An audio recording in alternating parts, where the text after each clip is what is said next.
In a world where dreams meet reality, there exists a place where your business can flourish. That place is Shopify. Imagine having the power to craft your online store with tools that make it as easy as a gentle breeze. Whether you're an artisan of handmade wonders, a creator of digital treasures, or a curator of the latest trends, Shopify stands by your side. With its customizable templates, seamless integrations, and support that's always there, your dream store is just a heartbeat away.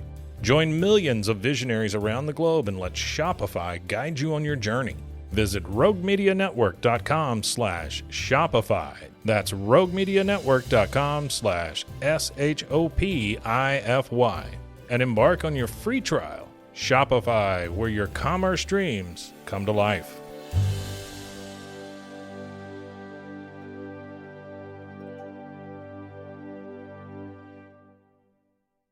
You just found the perfect product that helps with staying cool during hot summer runs. No more gross warm water. Stay cool with this product from Gear Handle. This hydration tube cover helps keep your water cool and easily accessible. Stay hydrated during those long summer runs or even delay from freezing in the winter. Plus, they're compatible with various brands of water bladders and come in various colors. Visit gearhandle.com and use promo code H2O today. This is a Rogue Media Network podcast. I thought I saw something. Did I lose you guys again? What? Someone. What's going on? What are you guys looking at? Abaddon eyes. That's what we call it. Everybody feels like they saw something out of the corner of our eyes or just felt like they were being watched. It happens to all of us. Just our imagination's messing with us. Abaddon eyes. You coming?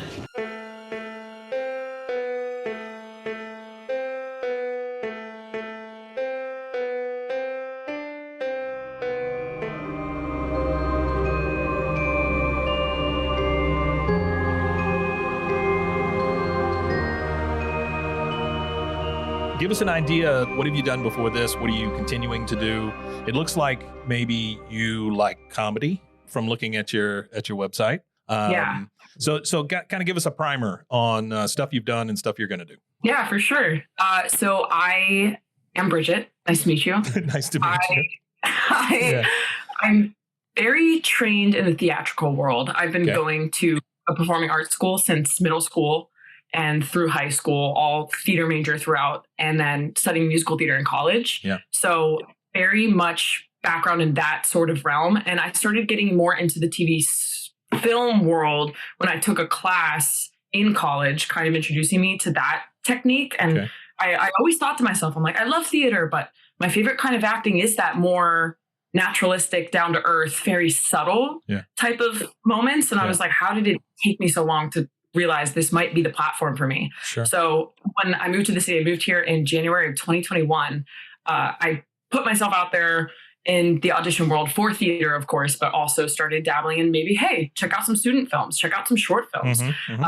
And I slowly noticed I'm not the biggest hippy dippy person in the world, but sometimes you're like, okay, what is the universe saying? And what direction is it kind of taking you towards? And I noticed, I'm like, the student films, the ball is rolling in that arena. Yeah. I'm like, maybe I should put a little more time and attention in that area. And so I started taking class at Kimball Studios in New York and really putting a lot more effort and time into that area. And then out of the blue, Carmichael Manor hits. And I was like, wow, this is awesome to be just involved in this world after, this is my first feature film. So kind of like, okay, here we go, ball's rolling. And now I guess projection towards the future, very open to theater, always going to be open to that musical theater, comedy world, dramas, all of it. Yeah. But I think that I'm going to really start in that TV film world and really start pushing that direction. That's really awesome. It must be such a pleasure and tool to go to those kind of schools and just be immersed in that world like 24/7, Absolutely. Yeah. I call it like, it was such a lovely little bubble to live in of just the least amount of bullying you could probably get at any educational setting, just a group of artists all in their little arenas doing their thing. It was lovely. It was really lovely. You guys are bullying the football players across the street. Yeah. I get that. Sure. I wish we had a football team. Hey, that would have been great. It's just a world turned on its head. So this is your first feature film. Yeah. And what was your experience like? I said this to Steven as well and all of the cast and crew. I feel so nervous about whatever the next experience is because this was just a home run in every way. The way everyone was treated on set, just the material itself to be included in this world with so much lore and so many fans that love it so much. Like, I don't know how it can get better than this. And I feel like I won the lottery. Okay, so not to ruin anything, but your trip to Carmichael Manor doesn't turn out real well. It does not. Yeah. And so do you see a future in that? Because I'm assuming in this world, you could still kind of be kicking around. Well, listen, I've made the joke plenty of times. I've said, Mr. Stephen Cognetti, if you need me to put on the contacts and play a ghost in the next movie, I got you. I will do it. Well, the first thing I think of when I ask a question like that is the girl hiding behind the corner with the mask on. That honestly, instead of the clowns, instead of any of that other stuff, that's the thing that got me. That was the scariest thing to me, is just that creeping around the corner. You don't know what they want. Then they just disappear and you don't know where they are. That's creepy, right? Clowns, I can kick and run away, right? But that girl around the corner, I don't know what she wants. So it's a little frightening. That's very fair.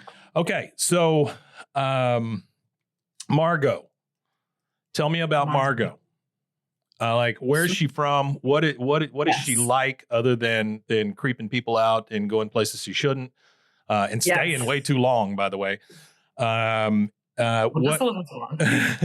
Who is Margot and what got you into that character? Yeah, Margot is honestly, I'm going to whip out the notebook again because this is all the notes I took from the day I got it, read the script, phone calls with Steven. So I have a lot of those like gems in here. I wrote down a ton of adjectives that inspired me after reading it. And I wrote witty, passionate, driven, honest, curious, brave, inquisitive, obsessive, intense, cares deeply, likes control, skeptical, and aware. Oh.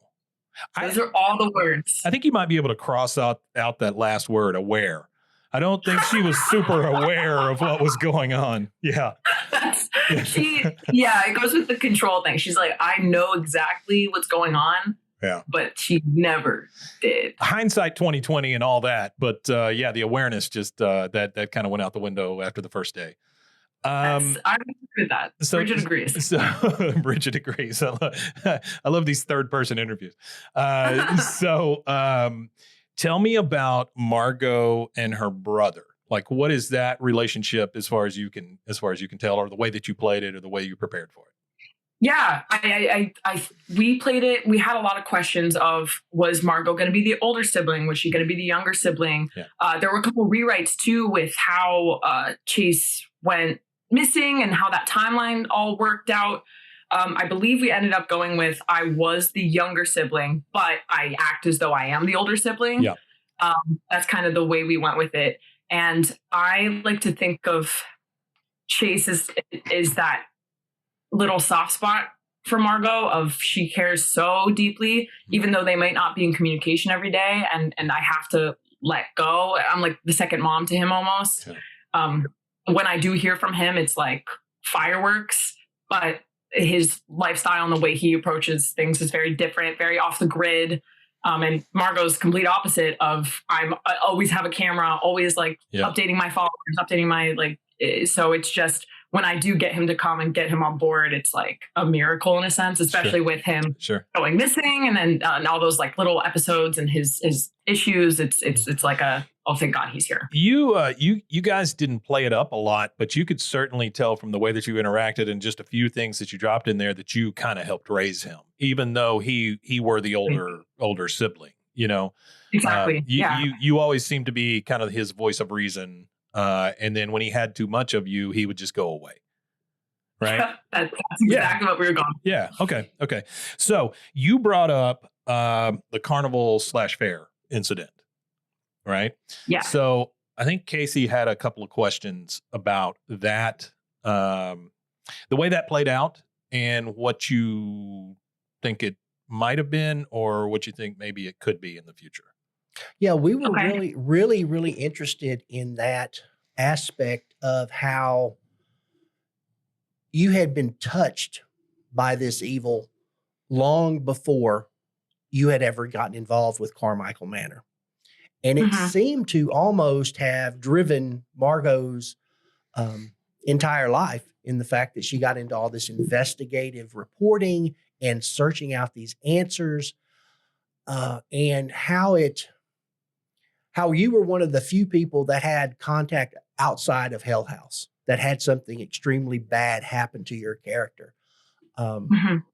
We talked about this idea of, and I was really interested when they talked about when that episode happened with at the fair, the character really refused to speak to her parents or the authorities about that. And then later on in life, the one actress brings up that you were carrying that guilt, and that kind of drove you. And I was really interested to hear how you brought that to the character, this idea of this random event when you were a child, and how now all those years later it's playing out, ultimately leading to your character's death. Yeah, I think that wonderful question. And I think that is so key to understanding Margot and her choices throughout the film, because I think it's very easy to be like, oh, like stupid decision, like screw this person. But if you really like get into that lore and get into that depth of that, where that obsessiveness is rooted in, it really starts with the Rockland County Fair event. And I chose to look at it in a couple different ways, trying to tie it in with, I think the way Bridget approached this was, I think Margot knows there is something deeper here all along. I don't think it took finding the stuff from the clock to be like, oh, here it is. I think she always knew. And when she finds it, it's like, yeah, I know it. And it just keeps the drive going through the film. I think she goes in knowing there's a tie to the Abaddon, and she's looking for it. And I base that off of, what would Margot know based off of Hell House 1, 2, and 3? What information is public? Yeah. And what would Margot's character know going into that world? And something I really chose to focus on was Patrick Carmichael and his affiliation with the hotel, knowing he was publicly an employee, publicly not a part of the suicide, publicly arrested for assault charges, and went missing. So I think Margot knowing that, tying with the Abaddon Hotel connection, that's what drove her to go to the Carmichael specifically, the Manor, and the other way I chose to play it, of why would Margot never have gone to the Abaddon? The way I chose to look at it was, okay, she was building up to this case. She was building up. This is a big moment for her. It's a very emotional subject. It's a very touchy, triggering subject. So I think she was building up her status, her investigative skills to eventually get to the Abaddon, which unfortunately burned down before she can ever get there. Sure. So once that burns down, she's almost desperate of like, how I have so many questions, so many answers. The clown connections, there's something there. She feels it in her gut. And so she gets access to the Carmichael Manor, and then eventually finds these like little things that start connecting it all. And that drives her to make continuously awful decisions, but all rooted in this kind of survivor's guilt that started at the fair. You just found the perfect product that helps with staying cool during hot summer runs. No more gross warm water. Stay cool with this product from Gear Handle. This hydration tube cover helps keep your water cool and easily accessible. Stay hydrated during those long summer runs, or even delay from freezing in the winter. Plus, they're compatible with various brands of water bladders and come in various colors. Visit gearhandle.com and use promo code H2O today. So I think one of the things that, great answer, by the way, and it's so super detailed. One of the things that Casey and I and a few other people have asked about is what the character had actually seen going into Carmichael, right? Because if you take it on a surface level, all of the stuff that we've seen as the viewing public, you obviously have seen, maybe even more, right? Because maybe there's a lot of stuff that you dug up somewhere, or Margot dug up somewhere. Why would you still go to the Manor? Yeah. And I brought this up to Mike and this was a question that got me last night after I was watching the movie for, I don't know, the 50th time. By the way, I'm going to tell you that Casey, what he does in preparation for this is he just lets the movies play on a loop in the background while he's doing other things. Wow. Yeah. So this man's clinically insane. Yeah, pretty much. I love that. The first movie, came out, or it happened, and I go back to the fact that you say, Margot made a lot of bad decisions. Well, I felt that was addressed in the first movie, because they asked Sarah, they said, why wouldn't you leave the hotel? And Sarah said, Alex is not going to leave the hotel, would never, and I was not going to leave. So your character was doing the same thing. You were never going to leave that man. You did at the end, you did acquiesce to Rebecca's needs, and you said, let's go. I understand. We've got to get out of here. But it was too late. But from watching, when you go into the second movie, they have the interview of what you don't know is Andrew Tully talking to Michael Cavanaugh. And he's talking to him as if that Hell House documentary is out and in that universe. And then I was asking Mike, I said, well, if Margot had access to this Hell House documentary and saw that clown, what happened to her then? What was she thinking then? Because she doesn't really ever go, oh crap, that's that clown. And you would think that would be at the very end, yeah. The whole thing that tied it together to me is you said, I know what you did.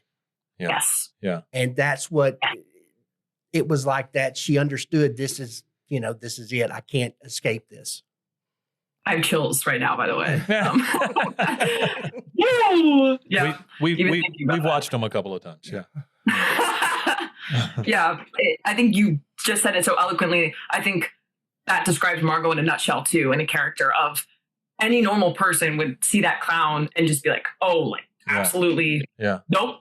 I'm out. And even in Margot's final moments, she sees the clown, knowing it's the end, and she takes, and I filmed the whole death sequence. Like I was behind the camera. I insisted on it. I was like, this is going to put us in the world, really. Yeah. And she takes a step forward instead of immediately going back and says, I know what you did. And that just, I think that it just encompasses Margot, like, even in the face of the scariest thing any human being could probably face in that moment, like still has the courage to just stand up to it and try to, I don't even know what she thinks is going to happen at the point, but just everything, her whole life has come up to this moment, and it's a Gryffindor. She's a Gryffindor. There you go. That's what that moment comes to. Yeah. Yeah, that's just, it's a lot. And I watch a lot of the interviews that people, when they interview and they talk about this movie, they talk about, Margot, and, she won't leave. And she's not going to. That's just, it's not going to happen. And to me, it does it a disservice, because it's like, well, immediately you know what this character's about, and you know that there's a drive that's not going to stop her. Yeah. If it were you and me and we didn't have those experiences that she had, we would have left. Well, it's the old, don't go in the basement being screamed from the audience thing, right? Horror movie folks don't make the best decisions, and that's what makes the movies. But my thing is, I think that maybe that child who experienced the stuff at the Rockland County Fair has literally blacked those things out in your brain. Yeah. You refuse to talk about it to anybody. You blacked it out, and then only at the very end does it come clear that, oh crap, this is the thing coming full circle for me. Exactly. And I'm so glad that you also made the Alex comparison. That's something I thought a lot about too, of that they're even just in the sense of the movie itself, you need that driving force, because Rebecca and Chase, there's not even a single moment. Like, I think it's just Margot versus them two pretty much the whole time, and trying to find those like unique ways of of Margot knowing a little bit more, like, how is Margot going to stay in this situation? How is she going to convince these two people she loves? And as an actor, how do you even try to make that make sense of, like, is there even a moment of humanity where Margot does realize, oh, I love these two people. They are clearly terrified, but like, I think it goes so deep and it's like her Achilles heel. It's like where she makes, just trying to make that make sense within the world. And you could see a change in her character when she was kneeling before the chest with all of the carnival stuff in it. Yeah. It was just that at that moment she kind of realized what was going on to me.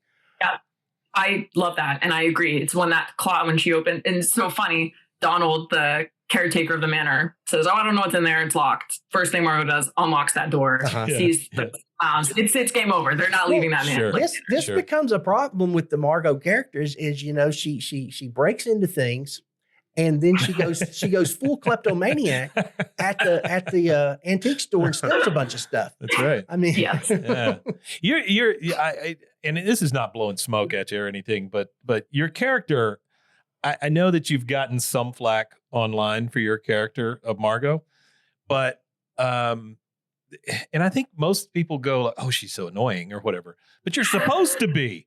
You're supposed to be. I quote, like, I tell my family all the time before the movie came out, I said, get ready. I said, she's Margot's lot. Get ready. She is. Yeah. And had she not been, I don't think it would have been as believable that you just keep going and stay and stay and stay.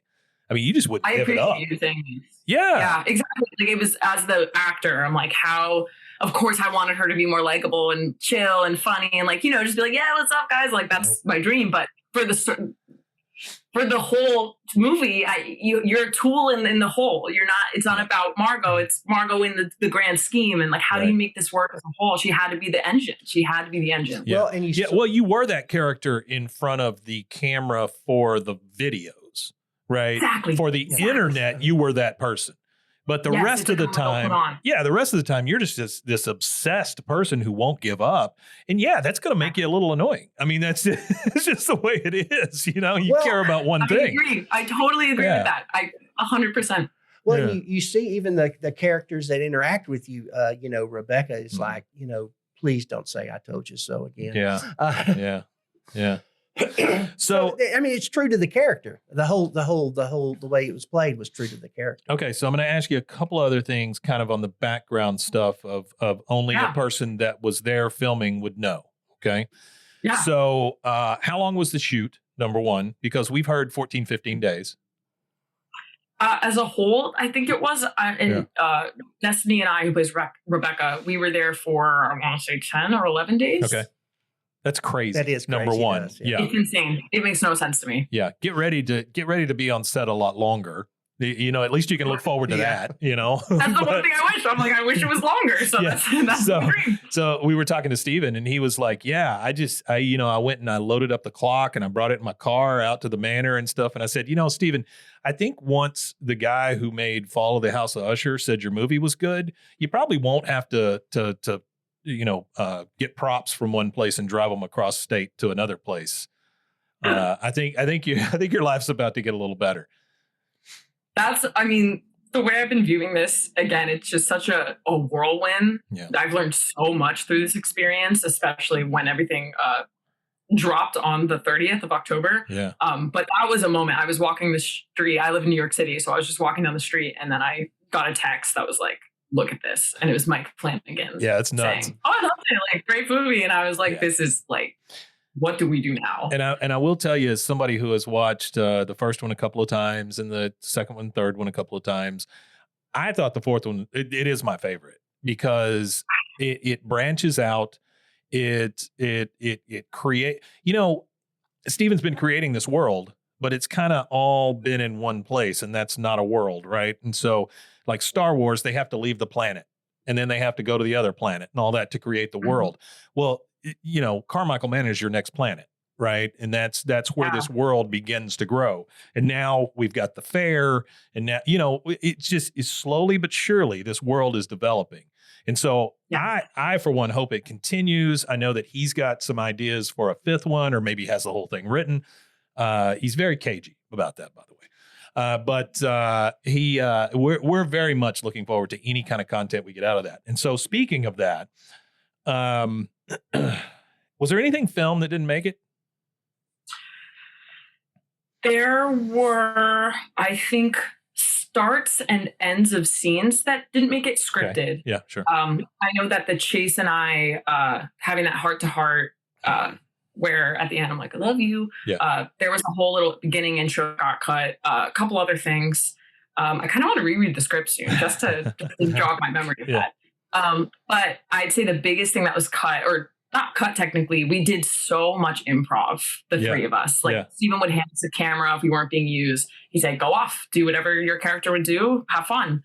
And there's so many funny, great moments that we just found through it that I was hoping would make the movie, but obviously it'd be very long if all the improv made it. Well, that's okay. We take another hour or so. So let me ask you also. I have convinced myself that there's a ton of Easter eggs in this movie that we've not found yet. And so I don't know if, like, there's all the, and I've not gone back to watch it. He probably has, but the pictures of you two at different haunts, right, or different places. I just assume there's a clown in the background at some point. I don't know. But I know I would have stuck a clown back there. So I'm thinking, do you know of any of those that people haven't found? And don't tell us what they are. But I'm saying, do you know of other things that maybe people haven't stumbled across yet? As far as I know, I don't want to say yes or no because I haven't seen the response very much yet. Sure. But I feel like it's the perfect opportunity to say that Destiny, Victoria, and Destiny and Victoria are both actors from the movie as well. We created a website with a bunch of the lore, net-sleuths.com, and we try to put little Easter eggs in there for any of the Hell House fans. Okay. So challenge accepted. Yeah. We'll go look for those. That was literally the first thing on my list was www.net-sleuths.com. And how detailed the little videos are. So you guys did this all on your own?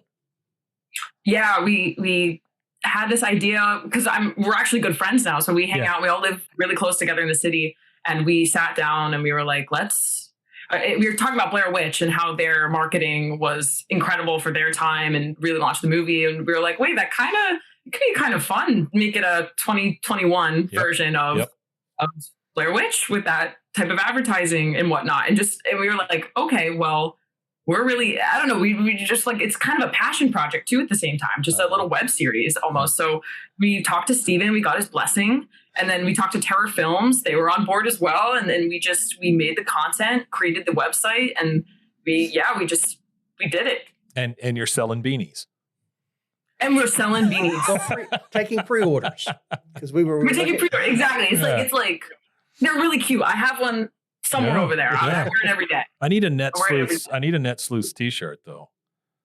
So that's what, we have to, beanies are what we're doing right now, but we got to move. We got to move it to mugs too. Good. We got a lot. Yeah. We got a lot to do. I would 100% buy a t-shirt, a mug, not so much, but a t-shirt. Yeah.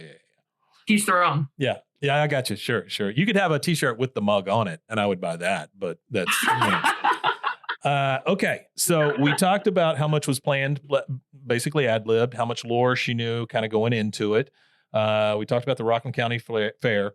I want to ask your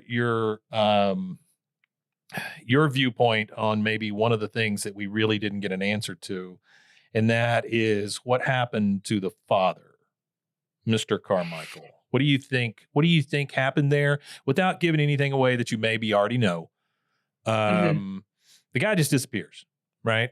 But at the end of the movie, we have a feeling that maybe we heard him, or maybe he's around down in the glowing area somewhere or something like that. Okay. And you're not giving anything away with your face. So good job. But what do you think? What's your theory? I'm going to choose to plead the fifth. Okay. Because I can give you this nugget of information. If my memory is not failing me, there was a scene that was cut from the script that had a little dialogue between Patrick and Arthur. Okay. So that was not, maybe they filmed it when I wasn't there and they chose to cut it, or maybe it was cut before then, but there was a scene. So I'm going to choose to. Yeah. No, that's great. That tells me that we're on to something here a little bit, and so I'm happy for that. You can be the net sleuth, we'll be the pod sleuths. So we're going to be looking for that stuff. Not pod sloths. Not pod sloths. I do not want to be laughed at that much. Yeah, that's right. That's right. One of my favorite moments in the movie, I'll tell you. Only a certain amount. Okay. So what else do you have, Casey? Because I think I've covered just about. Oh, Reddit hates the clowns. Yeah. For some reason. The clowns are what stitches everything together. I'm not sure why they want to go to something else. But can you give me kind of your view on the clowns and what would happen if you take those things out? I mean, it's just the lore doesn't jibe anymore, right? Yeah, I thought it was genius for Steven to kind of pivot towards the clown origin story in a way of because it became such a staple of Hell House LLC. So I thought it was really smart, and I personally really like it. Well, you gotta have a Scar, you gotta have a Darth Vader, you gotta have a whatever, right? You gotta have a big bad, and your clown just happens to be the big bad in this, right? And I don't know how you do this otherwise. I don't know how you. I agree with that. One of the things we did ask Steven was like, there's several things that come up from the previous movies, so like the clock, the music, all of those small things like that. And we had asked him, was it planned from the get-go that those things would be featured later? And he was like, no, it was just kind of a happy accident. And we just looked back and used these things. What do you think about, number one, I don't understand why somebody sits down and plays that song and sings all those lyrics and doesn't think it's something. But because you get to the point where he's watching you or whatever she says, and that I'm out. I'm good. Yeah. Yep. You won't come back. Yeah, you won't come back. Yeah, that's wonderful. Thank you so much. I appreciate that. I've seen, one of my favorite movies is Evil Dead 2, and then on top of that, Army of Darkness. And when he starts saying the words, I'm done. I'm out. Nobody needs to read out of the Book of the Dead. Just like nobody needs to play that song and sing it out loud. Yeah. That's a bad decision. The other thing I wanted to point out is that netsleuths.com, you may be limited in the amount of haunts or investigations you're able to do going forward since you're dead and all. I think that's a huge problem. I would agree with that. Okay. It was kind of meant to be, we knew it would be a finite amount of material, which is nice because, we're all trying to work and and do that. So it was a passion project, which I'm almost grateful for the cap on material, just because if that wasn't, I would love for it to be ongoing. Yeah. But to do it just out of your own time and money, I mean, you would love it, but you would hate it at some point as well, right? It would just be a non-ending thing. Yeah. Okay. So seeing how we are planning on this thing, talking about the lore and what could possibly happen and stuff like that, can we get kind of a general idea of you from you as to where you think this story goes next? I think, and maybe you know too much, I don't know, to give us that kind of idea, but I think definitely I'm not 100% sure. I don't even think Steven is 100% sure exactly where he's going with it. I think if he were to create another movie in the near future, my best bet is it'll be like a Rockland County Fair type of situation. What timeline would it be? I'm not sure. And it may not be fair for me to ask you that because I didn't tell you that Steven did tell us that he does have a great scene where Tully meets the two guys. He's got that all written and has had it written for a while. And so we don't know exactly what that means yet, but we are super crossing our fingers that is the movie, right? I mean, because that is that's the unexplored world there, as far as I'm concerned. We need some answers as to who these clowns are, will be, Patrick ends up in the suit. I mean, it's just holy crap. Yeah. We need more origins from the origin stories. We need more origins from the origin story. Yeah. And I would like to see you as a little girl, and I would like to see that play out. I thought about that. I was like, that really could. That would be, even if just like a quick moment. Absolutely. Just for a nod. Yeah, that would be so cool. I think it'd be crazy. And then like as the story's playing out, we see that picture snapped, or something like that, right? Just boom, there it is. And that places it in the timeline and that sort of thing. Yeah. Okay. Totally. So do you have anything else for Bridget? So I'm sorry, Margot. Excuse me. No, I think the only other thing that when we were talking about you and your brother in there, of how he had been, just by being associated with you, had been pulled in because he kept seeing the little girl. Obviously the little girl from the hotel looking for her mother. And the day before you called, go with Margot. It's all nicely tied. I don't want to say nicely, but the little things that puts it all into play in this universe is what's really interesting to me. Yeah. So tell us about you. Let's go back to Bridget. We're out of Margot's head now. What do you got coming up, or what are you looking forward to? Yeah, I'm all the appearances on the Tonight Show and all that stuff. Sure, of course, yeah. I'm going to be on Colbert tomorrow. Sure. He doesn't know it yet, but you'll be there. Yeah. He doesn't know it. I'll be in the audience. Is what I'm trying to say. Right, You're waving at everyone. That's it. But I'm excited for the future. I just got my play approved for the New York City Fringe Festival for April 2024. So I'm going to be dabbling on the producing side and also acting in it, which I'm so excited about. And yeah, just a couple short films in the works, waiting for some short films to get done with post-production and premiere. And I'm really pumped. Yeah. I think a nice balance of doing my own stuff and, staying open to opportunities that come my way. Tell me about the play. Yeah, I just want to make sure it's not an adaptation of Faust. Yeah, no Faust. Stay away from Faust. Can you imagine? Yeah. Can you imagine? Yeah. It's called Gruesome Playground Injuries. Oh. It's a great play. It's just two actors in it, and it takes place through different times of their lives. So I'll be playing a 13-year-old, and the next thing I'll be 23, then I'll be like 18, 30s. And it's just a play I've been wanting to do for a very long time. And I was like, well, why not do it? Yeah. So you'll be producing and starring in it. Yes. That's awesome. That's great. Yeah, very.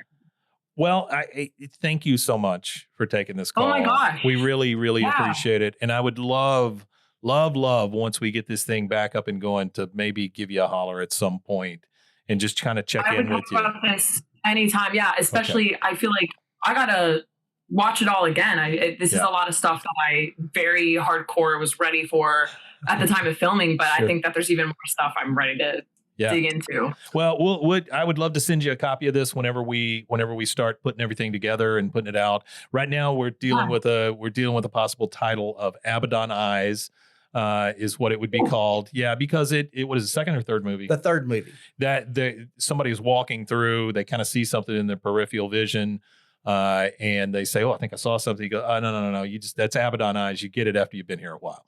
And so I think it's deep enough to where it means something. Right.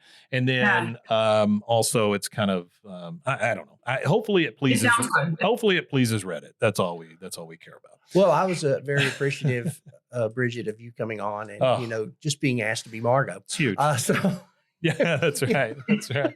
I will say, like, wrapping up just a little bow on Margot. It was an honor to play her. Yeah. I think I'm really happy I talked to you guys about it because I think we had a lot of the same view of she, as an actor, she was required to know probably the most lore, like out of obviously Chase and Rebecca.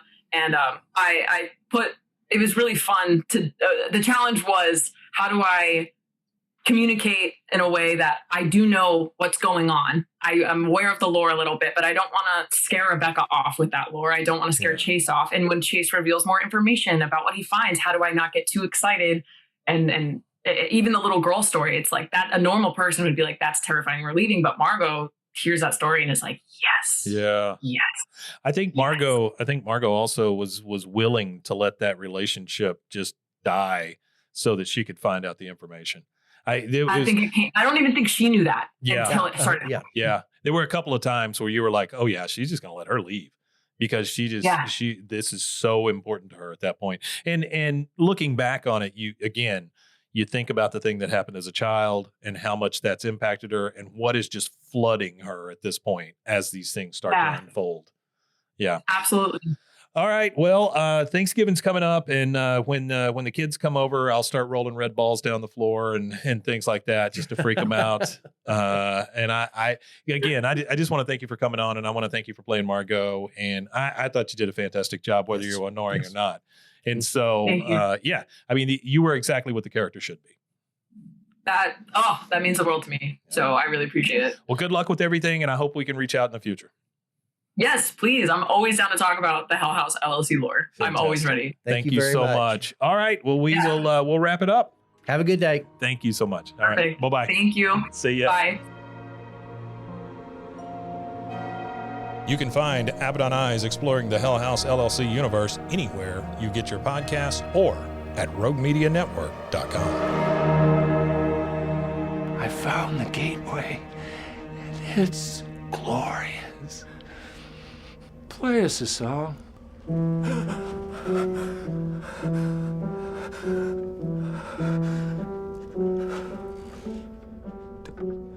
Diana?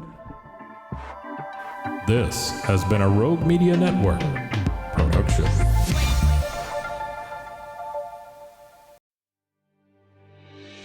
In a world where dreams meet reality, there exists a place where your business can flourish. That place is Shopify. Imagine having the power to craft your online store with tools that make it as easy as a gentle breeze. Whether you're an artisan of handmade wonders, a creator of digital treasures, or a curator of the latest trends, Shopify stands by your side. With its customizable templates, seamless integrations, and support that's always there, your dream store is just a heartbeat away.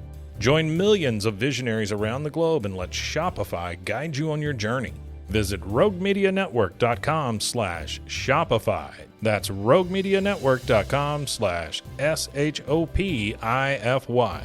And embark on your free trial. Shopify, where your commerce dreams come to life.